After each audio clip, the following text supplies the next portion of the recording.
Night Vision.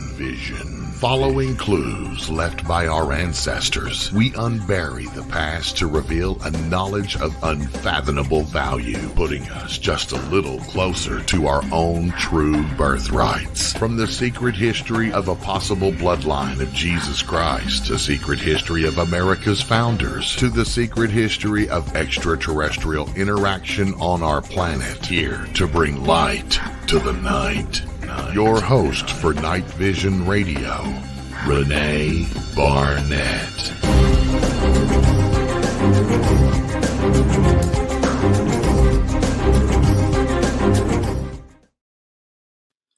Good evening, everyone. Thank you for joining us again on Night Vision. Yeah, you caught me rocking in my chair to the old Night Vision theme once again.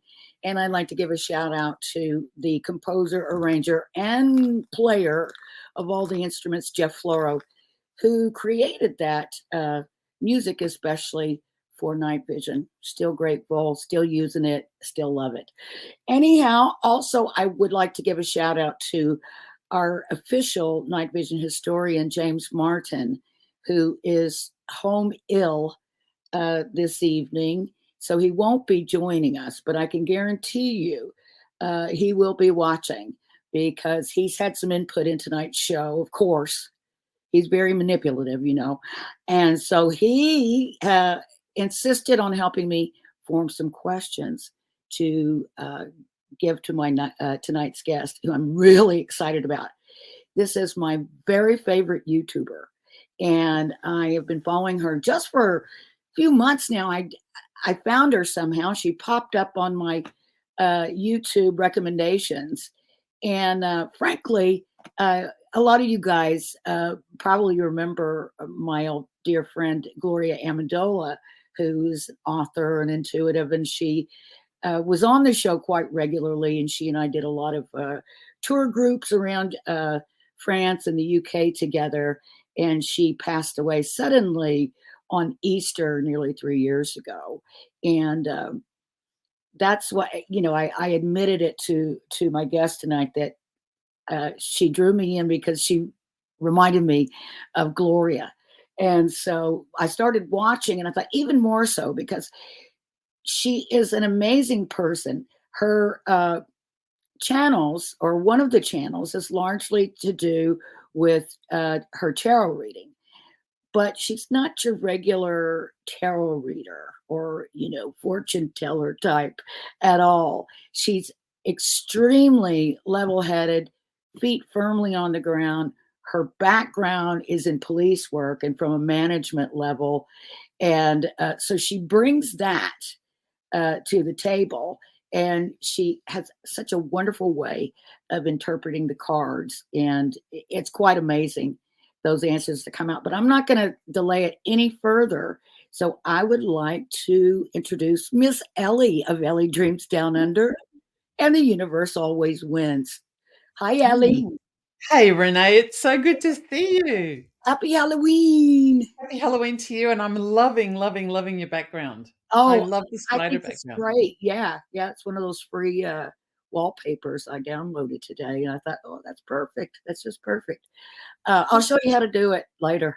But anyhow, gosh, it's so great. I'd love for you to talk a little bit about, because we've never talked about this, how, and I've never heard you talk about it on your channel. I'm sure you have. But you have so many videos up there that, you know, I'm still getting through a lot of them. But how did it happen, the cop to tarot card reader situation? I know, it's like it's a natural transition, really, isn't it? It really is. Well, you think, you know, I know you weren't a cop, but you would think, you know, a lot of investigators do have a lot of intuition, and I know that you employ your intuition into your interpretation of the cards. And not only that, you've had some pretty amazing dreams and prophetic dreams that have been really interesting. But how did that all come about? Oh, right. Okay, so I've always been really intuitive or empathic, but I've also, and I don't mean that in terms of being psychic. I mean, I mean that in terms of being quite sensitive to everything, the energy around me, Yes. and sometimes experiencing little things that made me question. But I also always had an interest in tarot, and I learnt at a pretty young age, and I've known how to read tarot for a long time. But I put it to the side because, a person has to work, they have to make a living, they've got to have a career. I was traveling, I lived in a number of different continents, and I spent about 20 years overseas before I came back to You were Australia. in America for a time, right? I did. I spent, in that 20 years, I spent some of my time in America and some of my time in Britain. Yeah. When I was working I have a background of education that involved things like policy and study of politics, and I studied the civil rights movement in Atlanta, Georgia, and things like that. And then I transferred and moved What's overseas. that? What's the civil rights movement? We don't have history. Just a lot of relating to oh, okay. I thought you were being serious there I was going to say from a policy and You political know me better perspective, than so that about now. social and Already. political issues. Yeah, yeah. Yeah. Sorry. And Sorry. so I'm not going to do that. I ended up working in policing, and I've got about 14 years working in policing, and I ended up working in central government policing, working as a policy advisor. Now, that not overnight, that was the progression over a period of time. Weren't I you was with in, were you with the London Metropolitan Police Department? No, I worked for a national agency, so Oh, covering all of the UK. So I actually worked with are you MI6? no. But if I told you, how could I tell you? I wouldn't be allowed. But no, Exactly. definitely not. No, I'm nothing spooky at all. But basically, learning how to um, doing policy work and strategic guidance and things like that, and having to communicate with all of the chiefs of police and strategic advisors around the country and that kind of thing. And I did that for quite a while. And then I moved back to Australia. And when I moved back to Australia, I was exhausted because it's a really tough job working in politics, especially when you're working so close to the centre of government where it gets really political. And I thought to myself, well, now that I'm back in Australia, I can work in policing, but I have to move to Canberra, which, didn't want to do because I'm from Victoria, Melbourne, Victoria. And Canberra is Or I the can think capital, right? Is that why you had to move there because it was the capital, and that's where that's the where all the uh, government agencies are. yeah. At the level that I was working at, I wouldn't be able to go to a police station. I'd have to go and work in Canberra on the political side, where Parliament is and things like that. And I thought, no, I'm not going to do that. So I was trying to figure out what to do with myself. Meanwhile, I started having some dreams. Now, I had returned back to Australia in 2016, and that was just days after or days before Brexit, and also Mm, days before the the 2016 election mm. kind of started to get really hot. And I started having some dreams about people overseas that I had nothing to do with in politics. And it reminded me of something that had happened in the 80s. In the 80s, I had read a prophecy, and I had put it aside, but it had talked about events in the world. And it had only come up once in 2008 when Barack Obama was elected. And for a brief moment, I remembered it, and then I put it aside. But then in 2016, when Donald Trump was elected, I remembered it again, except this time it was very hard to ignore. And so I kind of went on a search to see if I could figure out where this prophecy had come from and how it was connecting to the dreams that I was having. And it took me down a rabbit hole where I ended up speaking to the prophecy appeared in religious literature back in the 80s. So I went and I ended up talking to all of these librarians in Britain, trying to figure out where this prophecy came from so many years ago. Couldn't find it. Took me onto the internet, couldn't find any information. I ended up on YouTube. I started asking questions from people who were talking about things. I couldn't get an answer. And so one day I just thought, you know what? I'm just going to ask the question myself. So I created a video on YouTube talking about the prophecy that I had read, talking about the dreams that I'm having, and people started watching. So I just posted another video and people started watching again. And so Oh my next thing you know, God. You're I'm the bringing accidental together you. my tarot and my everything, and it all just came together. And I call myself an accidental YouTuber. That's what I just said. I said you're the accidental YouTuber. Yeah. It's so funny that what a story you So should. that's what I do. No more policing. It's crazy. That's so interesting because I had something, very similar about a prophecy that, in fact, I'm going to tell you because in case you've heard it and you can tell me if I'm just out to lunch. But I was, gosh, it must have been when I was like in middle school or high school. I read a book. Uh, I'm pretty sure it was The Sleeping Prophet about Edgar Casey. Do you know who he is? They called I him know a little bit, not a lot, but a little bit, yeah.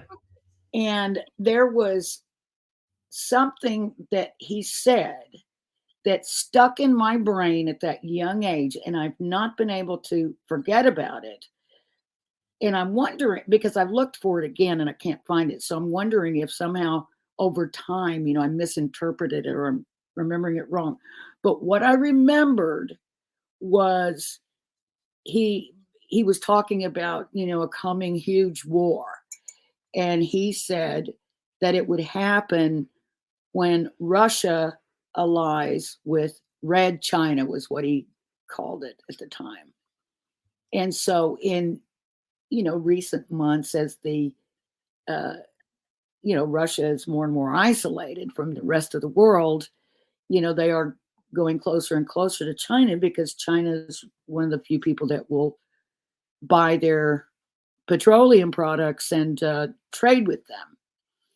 So, have do you have anything to say about that? Do you remember anything like that?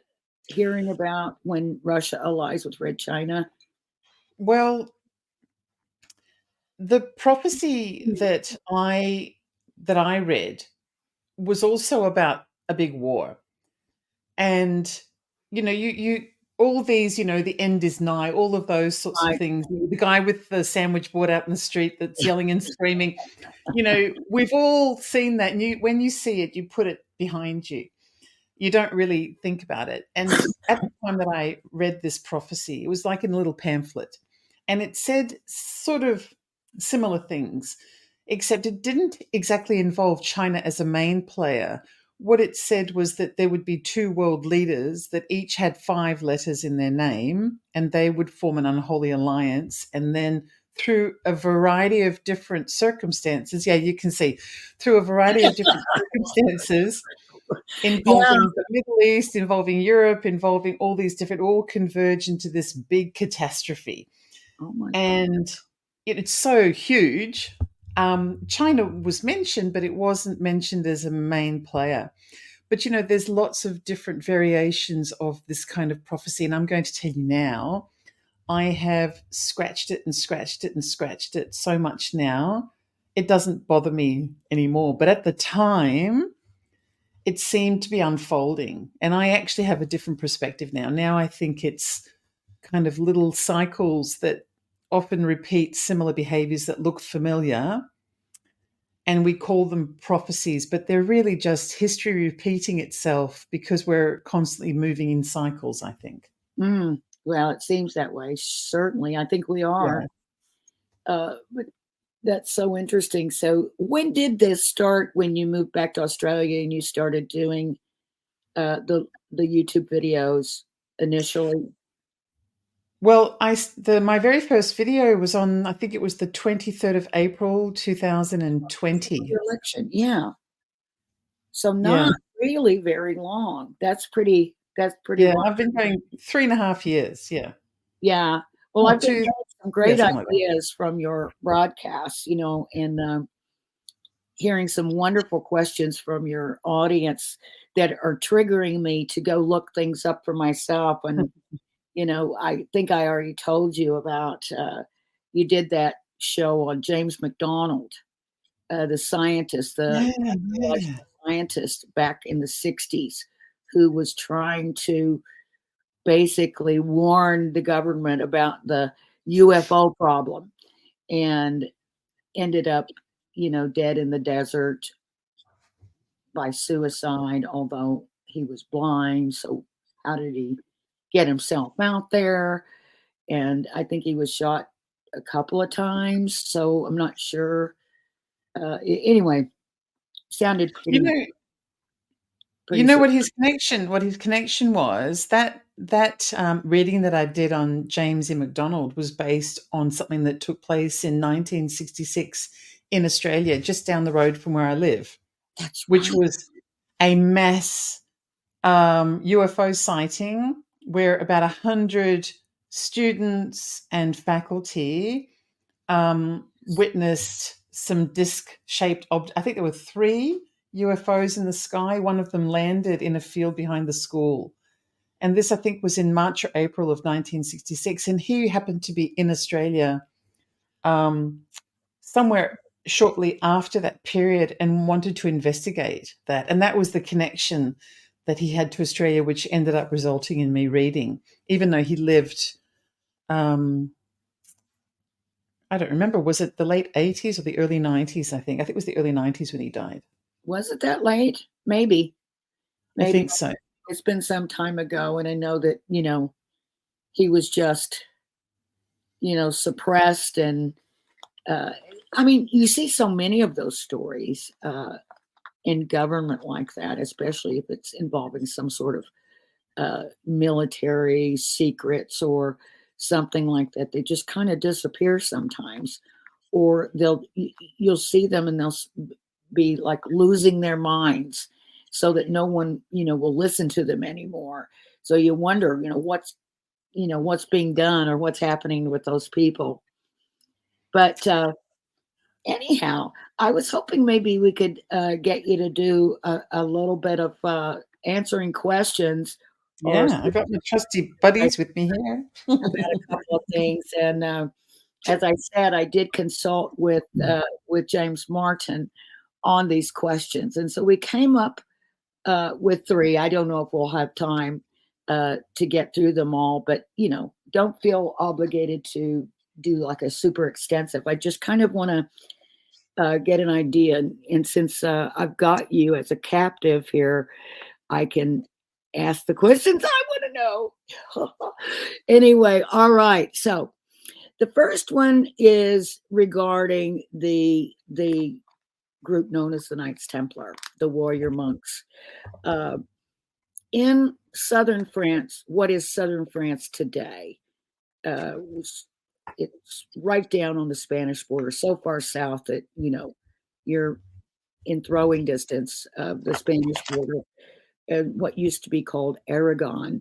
There was sort of a last bastion of Knights Templar in a commander or a preceptory right there in that region. And we know the story of the Knights Templar. A lot of it is very mysterious, but just generally speaking, they were thought to have gotten the temple treasures, the Ark of the Covenant, the Great Menorah, and other treasures from the temple in Jerusalem, and secreted them out.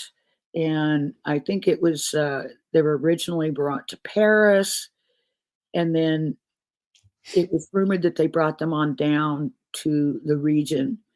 And there are lots of legends and local legends that those things still remain, somewhere in the environ of this area, possibly around Rennes-le-Chateau, which is the little mysterious village that, everyone visits and sort of kicked off the whole Da Vinci Code mystery stories. But anyhow, so what the question would be, and I'm going to frame it and then you can reframe it, in the way that you're so good at, because it's really kind of 2 questions and maybe Okay, I just wanted to make that a sure nice that I let you know this card popped out while you were talking, so I'm making it. popped It's on out? record. I don't even know what your question is yet, so ask me the question. I'll let you know if it's relevant. Okay, the question will be, it's kind of a double question, but you can reframe it. Did the Knights Templar of the Roussillon escape with their temple treasures? And if so, were they tipped off? Is that two Okay. questions?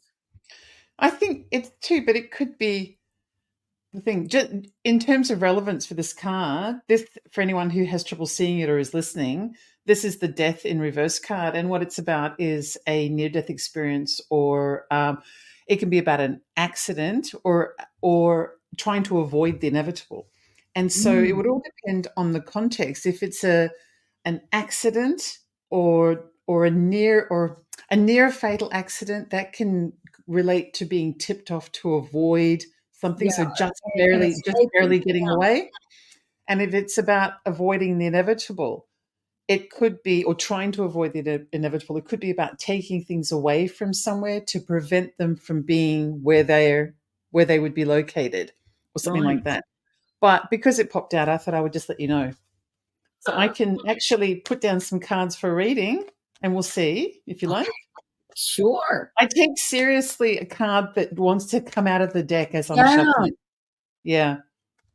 Yeah. It's like it's insisting on being read. Now, the way I read tarot is a little bit different. I don't proclaim to be a psychic or to have any special powers. I would say I'm intuitive like any other person, but I have a language with the cards that's really consistent. And that's why you'll see in my videos, I always have a consistent set of definitions and meanings to the cards, because Right. that way you can read the language along with me, so that you can actually see how I got the answer that I got. Right. So definitely tipped off. Okay. So we've got here hope, serenity, and second chances. I think the second chances are good here. This is about having peril and potentially, and so that was the star card, just for anyone who's listening. The Five of Pentacles, when it's in reverse, is about being at risk of real destitution, but getting help from a friend, which is your tip off. So you've Ooh, got your second chance in your tip off. And look who we have here. We've got our knights. And these are the knights, the knight of prosperity with the pentacle, which is about the wealth, the prosperity, and all the treasure. the treasure. So my answer would be most certainly a tip off from an ally, relating, and also relating to that treasure that was taken with them. Oh my So gosh. this is a loyal knight, but you'll see, because it has the pentacle there, the pentacle that it's looking at represents the wealth and Um, prosperity and yeah. well-being. Wow. So the answer is yes. And Yeah. it escaped with the treasure. I mean, because we know they escaped, but did they escape with the treasure? And were they tipped off? And it And the sounds answer is yes. And the cards often will answer really concisely if you've got more than one question. If right. it's possible for it to be captured within 3 or 4 cards, it'll answer both questions. That is amazing. All right. Can I throw another one at you? Sure. All right. Okay.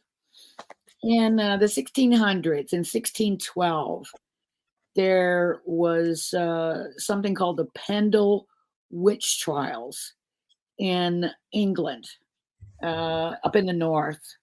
And I think Carry on. uh, It popped out. I don't even know what the question is yet. But yeah, go on. I keep popping, man. Anyway, the trials were held in a village called Clitheroe, which interestingly, I have ancestry from there. I just found out about a year ago. But so there were a lot of witches or women that were tried as witches. There were lots of rumors and lots of lying. But there was this one woman who everyone was kind of afraid of in the village. And her name was Elizabeth Demdike. And anyhow, make a long story short, James, my cohort, had appeared on some. He belonged to a paranormal group, Worsley Paranormal Group in England, and they had done some filming with I think Britain's Most Haunted or UK's Most Haunted, or maybe it's England's Most Haunted television show. And one of the places that they visited was Pendle Hill. And there's not really much out there. And I think it's like very bleak and very barren and sort of, I want to say, I'm not sure if James said it was in the area of the Moors murders, if you ever heard of the Moors murders. I've Very heard famous, of. murder Just cases, murdered yeah. children back in the 60s, I guess it was, or 70s maybe. And huge case. And it was just this really bleak area. And I think that because he was describing it to me, where Pendle Hill is, and I said, "Oh, that sounds like the Moors." And he goes, and he was at the same time saying the Moors murders. So I think that was where it was. But anyhow, he said that they were there, and he's really not much out there. There was like this ramshackle little sort of farmhouse, and they were doing an investigation, and a lot of really weird things happened. One guy was like thrown backwards and nearly knocked out or something like that. And James said that it was the most god awful feeling that he's ever had, and he got scratched. He thinks it was Elizabeth Demdike that scratched him. And but then he said it might be something else. He said, I just feel like there's something there, and maybe it's something that's never even been alive. Oh. So like there's something on that place. It's like it's the place itself. Now, initially, his question to me was Elizabeth Demdike a real witch? Did she? But then, I mean, I think maybe the more appropriate question is, what is there at Pendle Hill? I don't know. Do you have a good way of forming that question? Well, I might have to ask two questions. This card's interesting when it That's comes the one to that jumped Elizabeth. out This is the Seven of Wands in reverse. And what first. this means now, it was Elizabeth, what's her last name? Demdike. It's spelled Demdike. Demdike. Demdike. Okay, so the seven, you said that, she was potentially a bit of a difficult character. This is a card of being obstinate and refusing to negotiate and being kind of unfair at times and maybe even biased. It's not necessarily mean. It's probably a bit misunderstood, but coming across as being difficult. Like the cranky old lady A little bit. that says, "Get off my yard, you kids." A little bit, yeah. So shall I ask about whether Elizabeth Demdike was a real witch first? Sure, I guess. Okay. Whatever you think.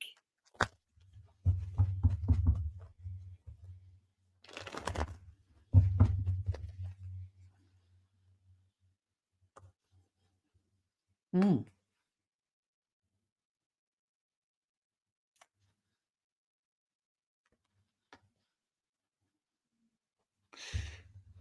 So, okay, I have three cards here.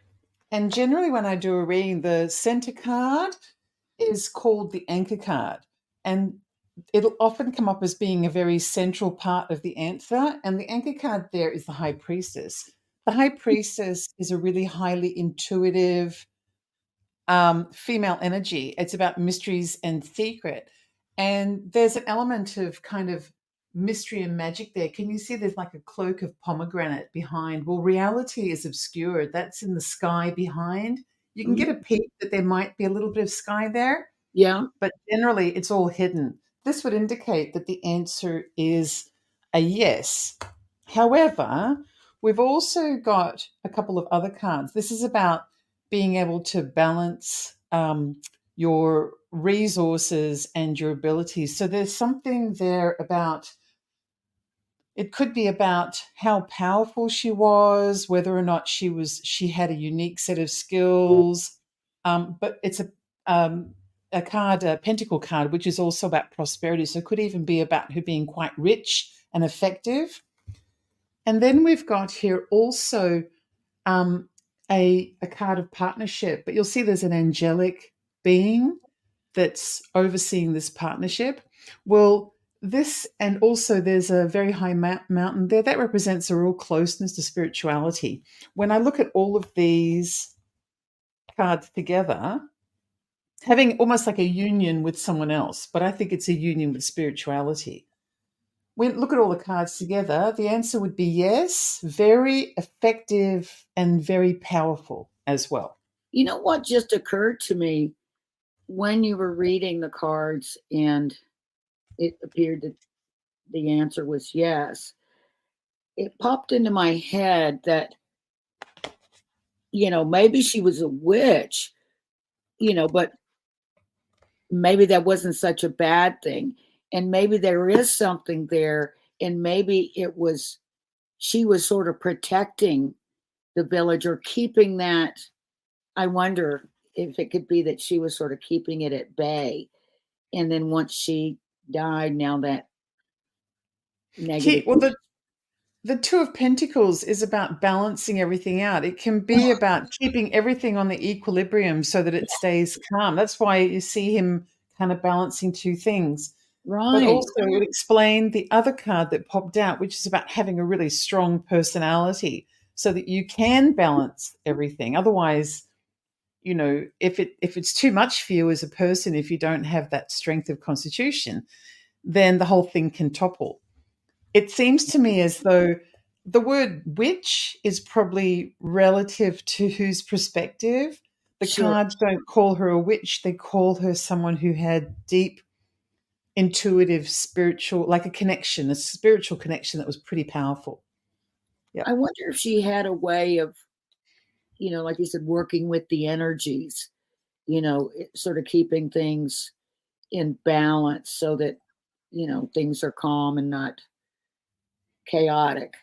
I just wonder, it'd be interesting to find out that the evil old lady was actually the, sort of goddess of the village, the savior of the village, or, that she was keeping things cool and calm for everyone else. Well, not knowing her story, if I just look at the cards on their own, they don't see a bad person. They see a really strong minded person Yeah. who has a really strong intuitive gift as well.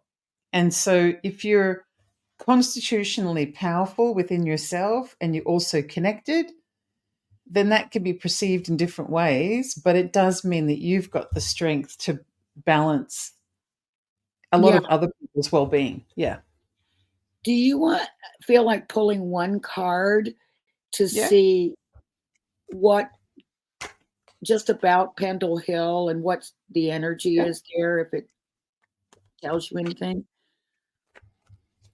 So this is about whether or not there's an energy there of some kind, an essence. Energy, some kind of, some kind of darkness.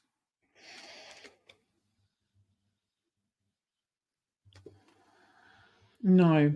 This card talks about emotion. So energy could apply here because the cup suite is about an emotional energy. So it could be residual energy. This fellow is departing what he knows and moving on to something else, but he's left his heart behind. Mm. You see there? All those cups represent the emotion related to his departure. And so this is more like residue Right. rather than something. Sense. Yeah. If there were some bad things going on there, that there would be some. I mean, we always hear about, residual energy on battlefields and places where there's been great trauma and emotion. And Yep. So that makes perfect sense. Well, thank you. That's really, really good. No problem. You want to go for another one? Yeah, let's. Really good. Okay. Uh, well, as some of my audience knows, I'm sure, and as you know, Ellie, I did a movie some years back called Bloodline, and our sort of raison d'etre for that, it was an investigative documentary, was to follow up on the claims that Dan Brown made. I think it was on page 6 of the Da Vinci Code, where it was before the book actually started, where he laid out several facts.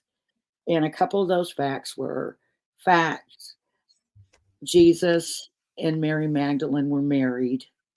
Fact, they had children and created a bloodline.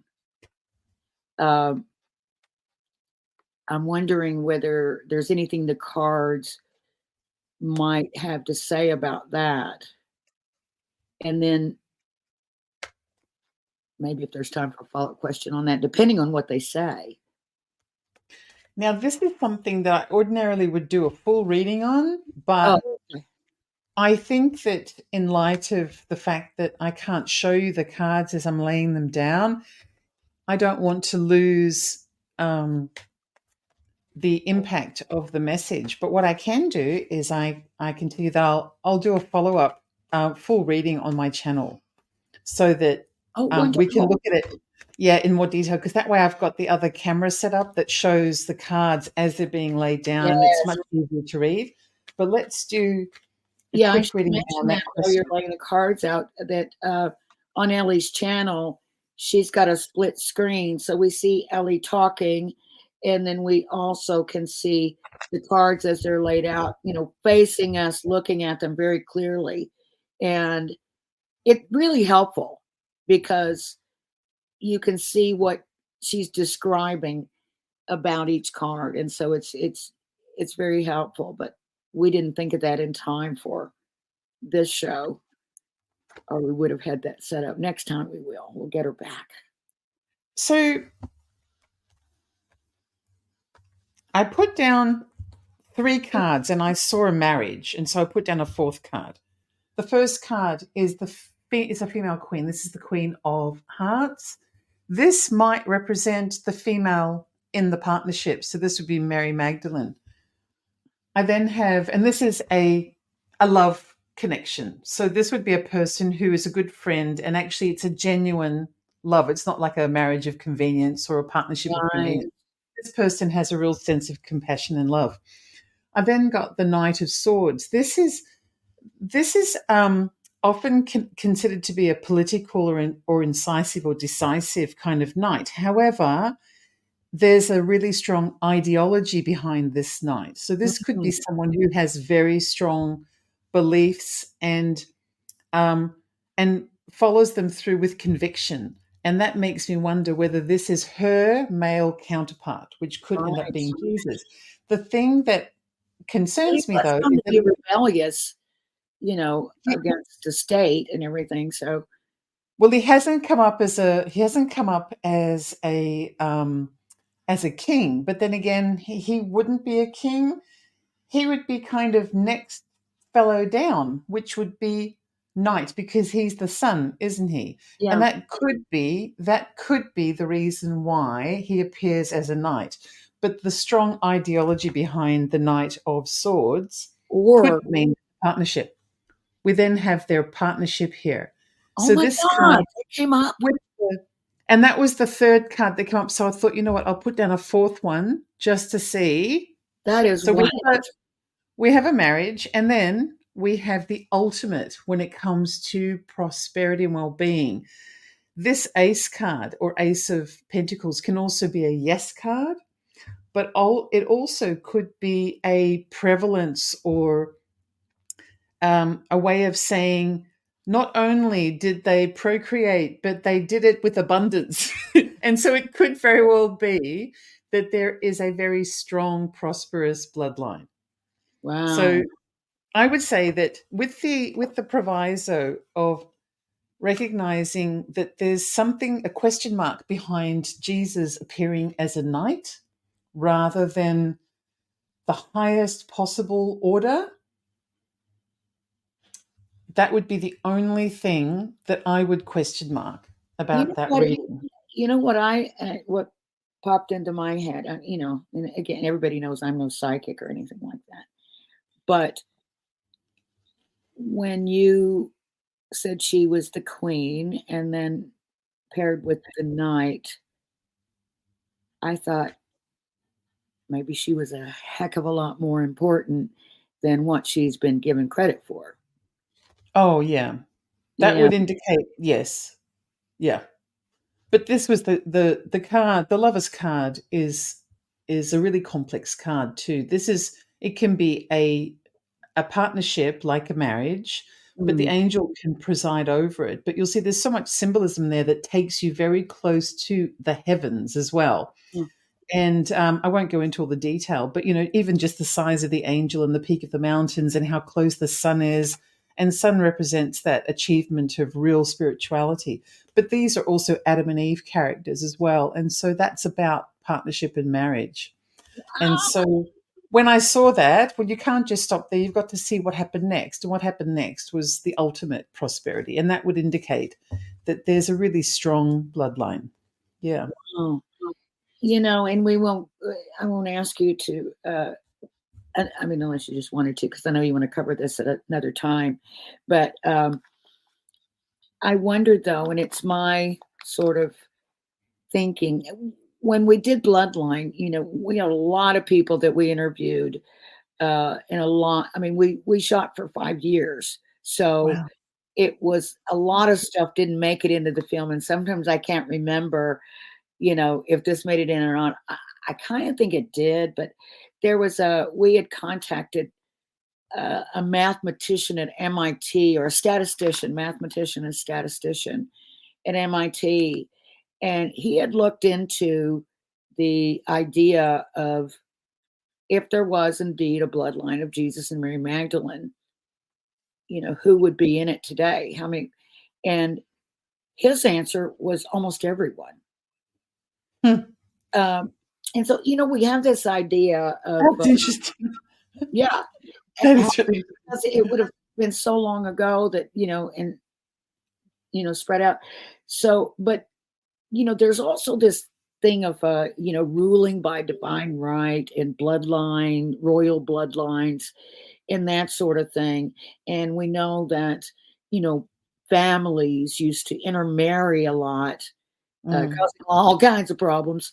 But in order to keep their bloodline pure, in order not to dilute their bloodline. And I've always been curious, is there someone somewhere that knows that there's something more important about the blood? Is there some element in the blood of some people? Uh,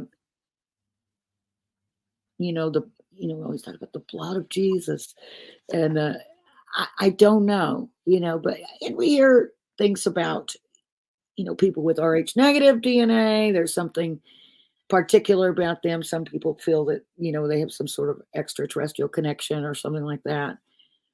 But I just wondered if there was more to it. I mean, of course, the obvious reason is we intermarry into the same family to keep the wealth, you know, Yeah, within the yeah. family. But I always wondered, is that all it is? I mean, that's the, you know, obvious answer, and probably applying Occam's razor is probably the right answer. But is there something else about blood that we don't know yet? But maybe somebody else, you know, in, you know, some deep esoteric uh, documents or something, there is some knowledge about the blood. And I wonder if it would have anything to do with something like our origins, or our hybridization by, you know, the Anunnaki or whoever. Uh, there's just always this thing about the blood that keeps coming up, and I just wonder if that's. Well, it kind of is a question, isn't it? Because some blood types are incompatible. Yes. And if all I know is when it comes to blood is the very superficial scientific knowledge that I may have accidentally bumped into in a magazine or something, Yeah. But if there are some very pure bloods that can't intermingle with others, and then you've got those that can, and I wonder if that's by design for a Right. reason.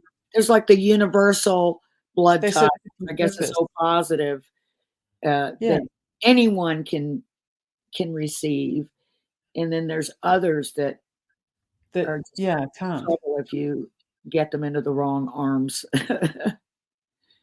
Yeah. Well, I mean, I can ask the cards because that's my specialty, but I don't know. Will Yeah, we understand the answer? what's the question? Is there a mystery uh, in the blood that we're not fully aware of yet? But that could be Yeah. anything. That could be scientific or anything. But can Well, you the think thing about is, you can always just ask. You just ask and see what the cards say.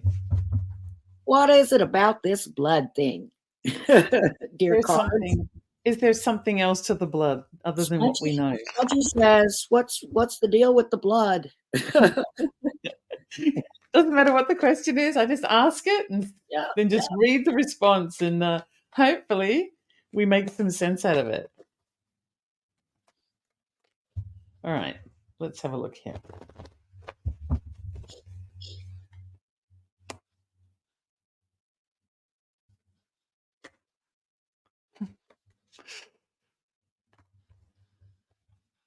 So, okay, I'm not even sure that I needed to put down 3 cards, but I did because I tend to do that. Okay. When I'm doing a short reading. We've got 2 ace cards. We've got the Ace of Cups and the Ace of Wands. Now, while you were talking about the blood, I was also thinking that once when we were communicating by email about coming onto the show, onto each other's show, actually, that you had asked me about the Holy Grail and what is the Holy Grail and will I ever do a reading on that, or had I ever done a reading on it? And so I was actually thinking about that when I was putting these cards in. I thought that was going to be what your question was about. Now, I don't know if that's relevant, but you see, we've got here what could very well be the great. answer to what I was thinking. Alternatively, it may not be. This is the ultimate when it comes to compassion, sense of self, which would connect to blood, and also things like love and compassion. Oh, did I say compassion? Yeah. So it's about emotions. Okay. This is also an ultimate card. So we've got 2 ultimate cards. This is the one about inspiration and action. When you think about the combination of your sense of self and the power that that has, especially in the ultimate form, and the action inspiration element and how that can be impacted, how it impacts a person when it's in its ultimate form. This is a really powerful force coming from within to manifest externally. So this is coming from within, from deep inside the heart and who you are. And this is your manifestation outward. So these are 2 really strong cards. We then have the wealthiest king in tarot, which is the King of Pentacles. And this is an honorable achievement of stuff. He's surrounded by all his stuff. And this is someone who would be a really prominent, wealthy, self-made person.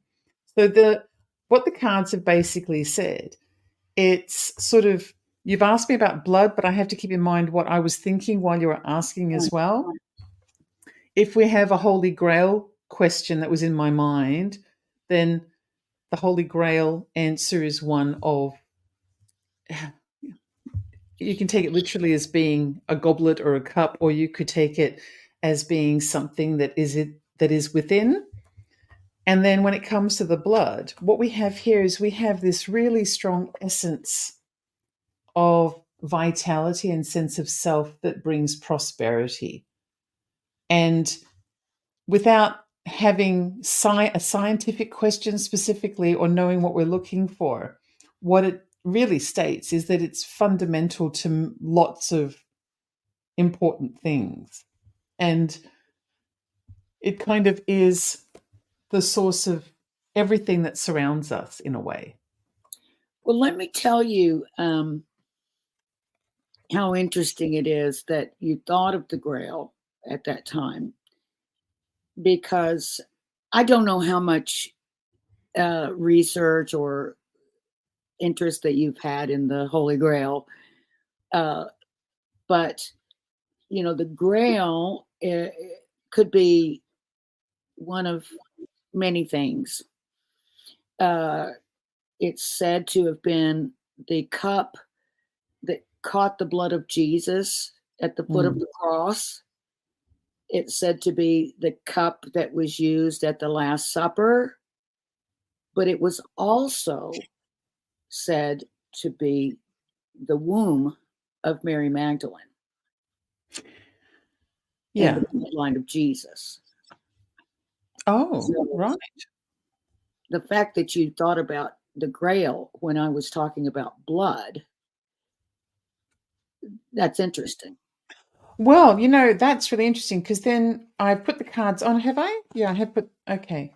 So I haven't put the cards back.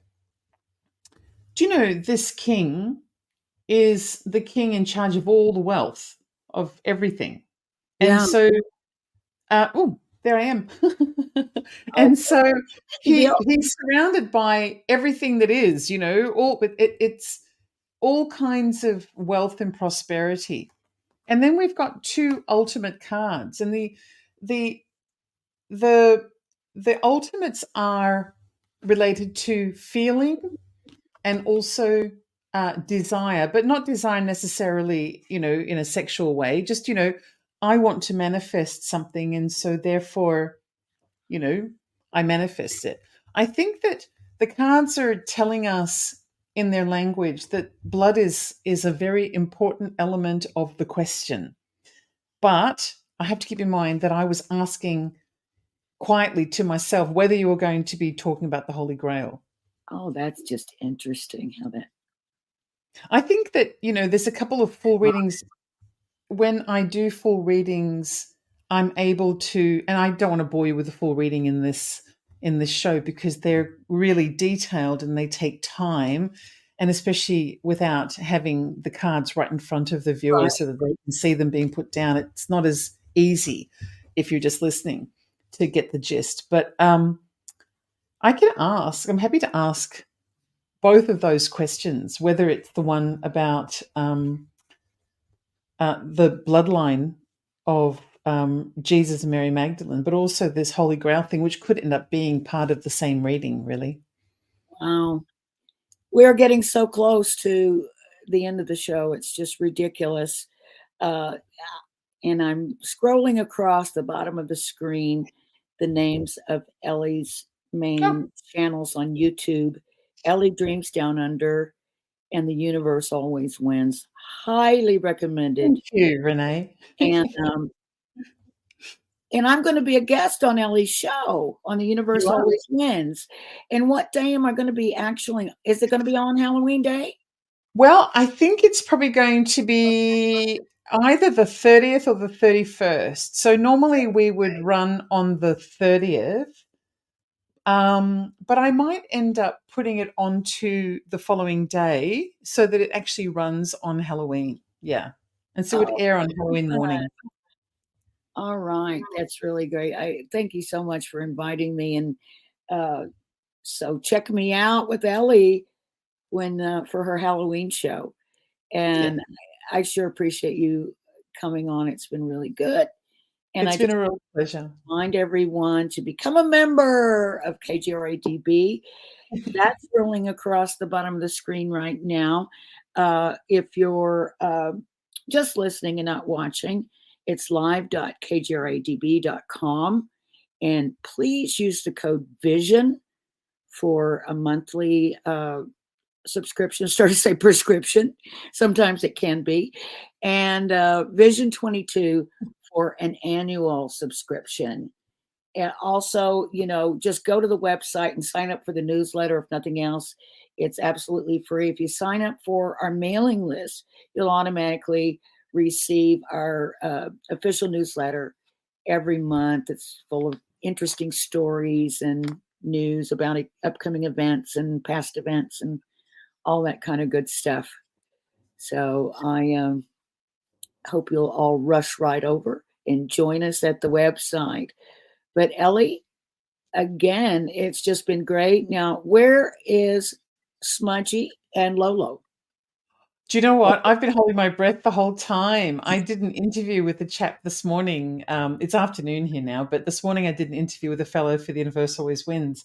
And Lolo, my dog, was so badly behaved, I had to kind of quietly kick her under the table to distract her because she was making so much racket. It's And the cat was everywhere. But as soon as they heard you were coming, they went into well-behaved mode. Oh, wow. That's amazing. You know, that's the worst when it happens. But when I'm on the other end and it's somebody else's animal, I don't mind it at all. I love it. I think it's funny. You know, you hear the dog bark or they'll jump up or something. I think it's really sweet and funny. But it drives me crazy when mine do it. I've got one in the room with me now, and he's been so good. I don't want to push my luck, so I guess I'll end the show. It's been a real pleasure. Thank you so much for inviting me on. Thank you. And a special thanks to our executive producer, Bill, who's helping us out this evening, even though he's not feeling very well. So thank you, Bill. Feel better, Bill. Yep. Happy Halloween, everybody. See you soon.